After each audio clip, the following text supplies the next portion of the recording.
বাংলা সংবাদে আপনাদের স্বাগতম। প্রথমেই শিরোনাম। ১০ টাকার চালের মতো দামি কৃষি ফ্যামিলি কার্ড বিতরণ হচ্ছে জামায়াত।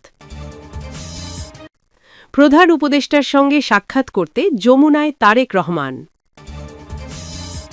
এনটিআরসিএ নিবন্ধনধারীদের দাবির কথা শুনলেন তারেক রহমান। বিএনপির ৪ কমিটি স্থগিত। ১০ টাকার চালের মতো দামি কৃষি ফ্যামিলি কার্ড বিতরণ হচ্ছে। গত সরকারের ১০ টাকা কেজি চাল দেবার প্রতিশ্রুতির মতো এখন নির্বাচন সামনে রেখে কৃষি ফ্যামিলি নামের নানা ডামি কার্ড বিতরণ করা হচ্ছে বলে দাবি করেছেন জামায়াতে ইসলামের কেন্দ্রীয় সহকারী secretary general AHM Hamidur Rahman Azad. বৃহস্পতিবার ১৫ জানুয়ারি রাজধানীর আগারগাঁয়ের নির্বাচন ভবনে প্রধান নির্বাচন কমিশনার AMM নাসিরুদ্দিনের সঙ্গে বৈঠক শেষে সাংবাদিকদের সঙ্গে আলাপকালে তিনি এই দাবি করেন।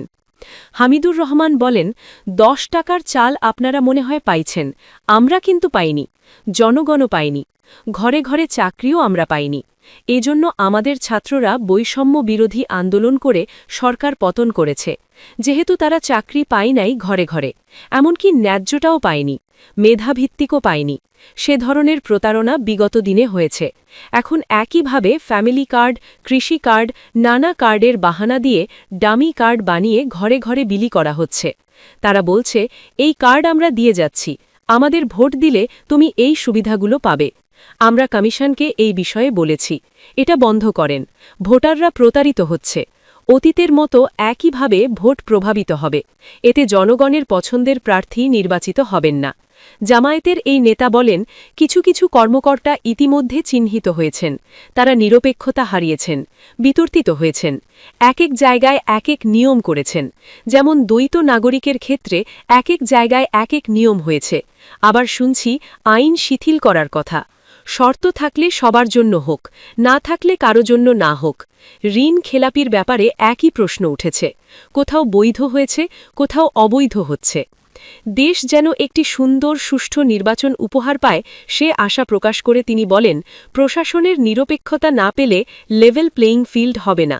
ওনারা ছেলের হাতে মোয়ার মতো কিছু তুলে দিলে ভোট ব্যাহত হবে, নির্বাচন সুষ্ঠু হবে না। আমরা সিসি ক্যামেরা দিতে বলেছি, ইসি তা করেনি। সরকারি অর্থায়নে সিসি ক্যামেরা দিতে হবে। সরকারি শিক্ষা প্রতিষ্ঠানে খুব বেশি সিসি ক্যামেরা থাকে না। দেশের মানুষ চায় একটি ভালো নির্বাচন। নির্বাচন কমিশনকে হুঁশিয়ারি দিয়ে জামায়াতের এই নেতা বলেছেন, সুন্দর নির্বাচনে যেমন পরিবেশ নিশ্চিত করা দরকার, আপনারা ইসি উদ্যোগী হন, পদক্ষেপ নেন।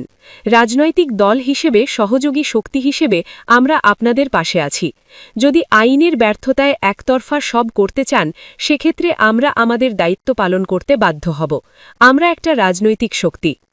হামিদুর রহমান আজাদ বলেন, আপনাদের ইলেকশন কমিশনকে সবচাইতে বেশি দায়ভার নিতে হবে, যেহেতু নির্বাচনের তফসিল ঘোষণার পর সম্পূর্ণ পাওয়ার ফাংশন ইসির হাতে চলে এসেছে। একটা ভাইটাল রোল ইলেকশন কেন্দ্রিক আছে, এই জায়গায় দায় এড়ানোর কোনো সুযোগ নেই। পোস্টাল ব্যালটের ভিডিও ভাইরালের বিষয়ে তিনি বলেন, এই অভিযোগ সম্পূর্ণ মিথ্যা। বাহরাইন এমন একটা দেশ, যে দেশে কোনো রাজনৈতিক দলের শাখা তাদের দেশের আইনে সাপোর্ট করে না।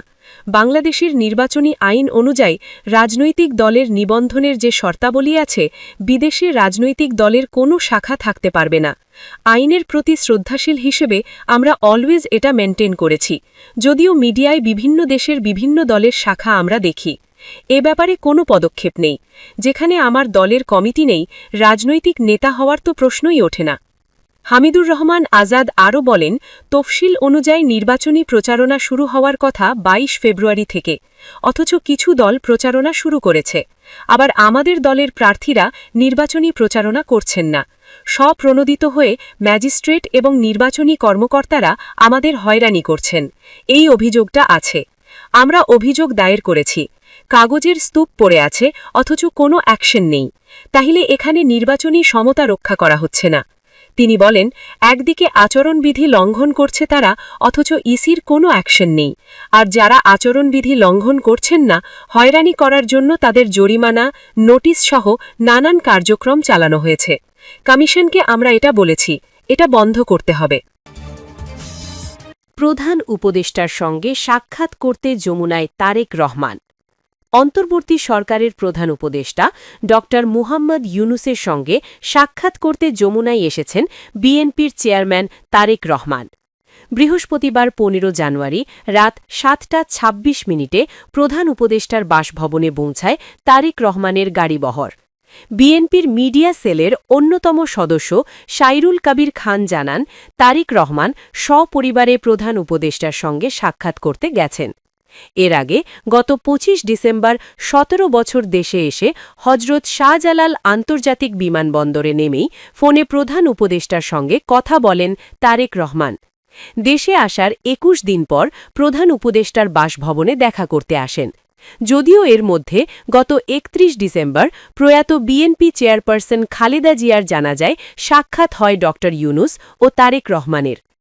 এর আগে গত বছরের মে মাসে লন্ডনে অধ্যাপক ইউনূস ও তারেক রহমানের মধ্যে বৈঠক হয়েছিল, যে বৈঠকেই আগামী ফেব্রুয়ারির দ্বিতীয়ার্ধে নির্বাচনের বিষয়ে আলোচনা করেছিলেন তারা। সেই ঘোষণা অনুযায়ী আগামী ১২ ফেব্রুয়ারি ত্রয়োদশ জাতীয় সংসদ নির্বাচনের তফসিল ঘোষণা করা হয়েছে। এনটিআরসিএ নিবন্ধনধারীদের দাবির কথা শুনলেন তারেক রহমান।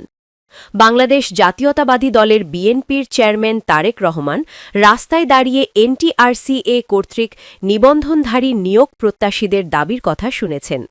বৃহস্পতিবার ১৫ জানুয়ারি দুপুরে গুলশানে বিএনপি চেয়ারম্যানের রাজনৈতিক কার্যালয়ের সামনে তাদের দাবির কথা শোনেন তারেক রহমান। বিষয়টি নিশ্চিত করেছেন দলটির মিডিয়া সেলের সদস্য সাইরুল কবির খান। সরেজমিনে দেখা যায় বিকেল ৩:৩০ দিকে তারেক রহমান গুলশানের বাসা থেকে গাড়িতে করে রাজনৈতিক কার্যালয়ে প্রবেশ করেন। এ সময় কার্যালয়ের বাইরে এনটিআরসিএ কর্তৃক নিবন্ধনধারী নিয়োগ প্রত্যাশীরা অপেক্ষা করছিলেন। এ সময় তারেক রহমান কার্যালয়ের ভেতরে প্রবেশ করে সঙ্গে সঙ্গে আবার গেটের বাইরে বেরিয়ে আসেন। তিনি নিবন্ধনধারীদের সঙ্গে কুশল বিনিময় করেন এবং তাদের দাবির কথা শোনেন। বিএনপির ৪ কমিটি স্থগিত।